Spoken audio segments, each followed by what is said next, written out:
government. The report found that Mr Sharp had breached the government's code for public appointments. He said he'd made an inadvertent error. The British Prime Minister Rishi Sunak was asked why Mr Sharp hadn't been sacked earlier.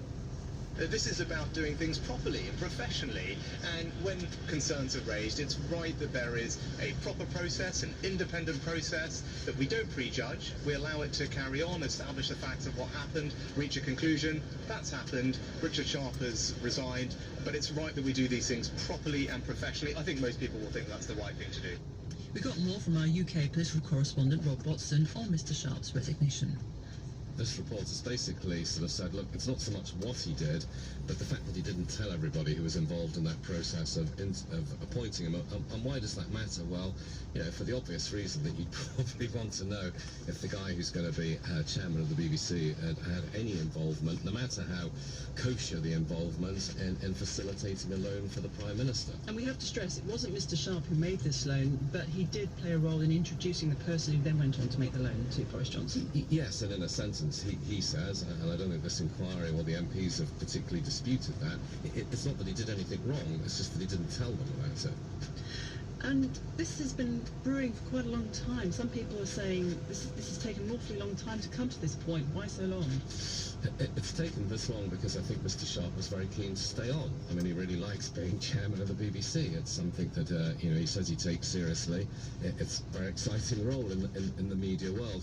And I think because also he wanted to wait to see if this report came out and whether he could survive it, and he's clearly taken the view that he couldn't. And how embarrassing is this for the government and for the BBC? It's not great for the government and it's not great for the BBC. Let's start with the BBC first. I mean, the problem is that you're going to have lots of people in this country and around the world thinking, hang on a minute, the BBC is headed by a Conservative, right? I mean, he's given lots of money to the Conservative Party. He was very friendly with Boris Johnson and Rishi Sunak. I mean, it's not the case. The chairman's role, he's not like the editor-in-chief. He's not telling you and I what to broadcast at this moment. He doesn't choose the stories. But there is the danger that is the perception. The problem for the government is that, you know, this was someone that they appointed to the role, and that it's now opened them up to accusations from the opposition of, my goodness, yet more senior Conservatives giving their mates jobs in places like the BBC. What on earth is going on? We're looking like a banana republic. Rob Watson.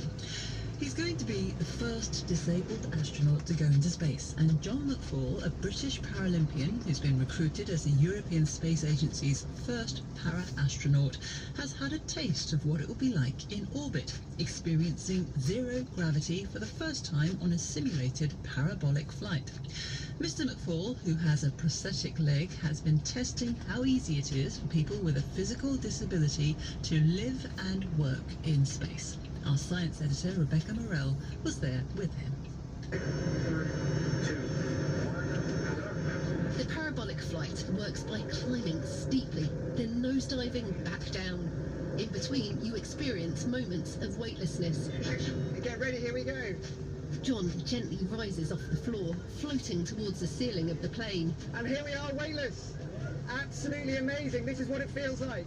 Woohoo! We're tumbling around, tiny moves. Historic symbol of Scotland's monarchy and nationhood. That is how it is perceived by many.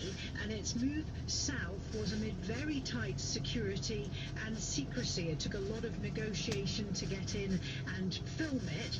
And no one knows exactly what time it was moved from its home at Edinburgh Castle South. We don't know what route it was taken on or when exactly it will arrive at Westminster Abbey. The reason for that was the fear that protesters might try to interfere or disrupt its first outing south of the border since it was returned to Scotland after 700 years. And it was stolen some years ago as well. Why is its return to London so controversial? Well, there is all this symbolism and history surrounding the stone. It was taken by England's King Edward I, seized by him in 1296 during the Wars of Independence. It was incorporated into the coronation chair then, and then it was used in subsequent coronations of English and then British monarchs since 1399. As you say, in 1950, Christmas Day 1950, 4 Scottish students seized the stone from its home at Westminster Abbey because they wanted to make a statement about Scottish independence. Months later, it was discovered 500 miles away in Arbroath Abbey, which is a very symbolic place in Scotland, where there was an attestation of Scottish nationhood in the declaration of in the form of the Declaration of Arbroath. It was then taken back to Westminster Abbey, and then in 1996 permanently returned to Scotland on condition that it could be lent temporarily back to Westminster Abbey for any future coronation. So it was used in the coronation of Queen Elizabeth, and next weekend it will be used in the coronation of King Charles III. And what's the symbolism of this? How important is it for King Charles? Well, it has had this role in the coronation of first Scottish monarchs and subsequent... Chairman of the BBC, Richard Sharp, has resigned after an independent report found he breached the code for public appointments. We'll have reaction. Also, the WHO tells us the situation for healthcare in Sudan is now catastrophic because of the fighting. That's followed by Hard Talk.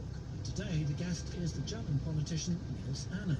Germany will have the strongest conventional armed forces in Europe. That's good for Europe, that's good for NATO, and that is good for Ukraine. And at bbcworldservice.com, we investigate what it might be like to live in space. A model I like to think about is a timeshare condominium in orbit. Say 12 people own a month each out of the year of an apartment in orbit around Earth. That's all still to come on the BBC World Service. If you have been scared by reports that rebel fighters have taken over a virus biolab in war-torn Sudan, listen to Science in Action. I've been talking to a Sudanese virologist who knows the lab well and has spoken to staff still there. The story's very different. No, in the whole country there is no capacity to do any virus isolation. Forget about manipulation. Because the facility is mainly the National Public Health Laboratory. It used to be a reference laboratory for endemic disease in the country. The truth about Sudan's biolab in a moment. BBC News with Julie Candler. A wave of Russian missile attacks on residential areas across Ukraine has killed at least 18 people. The worst casualties were in the town of Uman, where a block of flats was hit and residents were buried under the rubble. Doctors in Sudan say at least 74 people have been killed during 2 days of fighting this week in the western Darfur region. Clashes have continued between the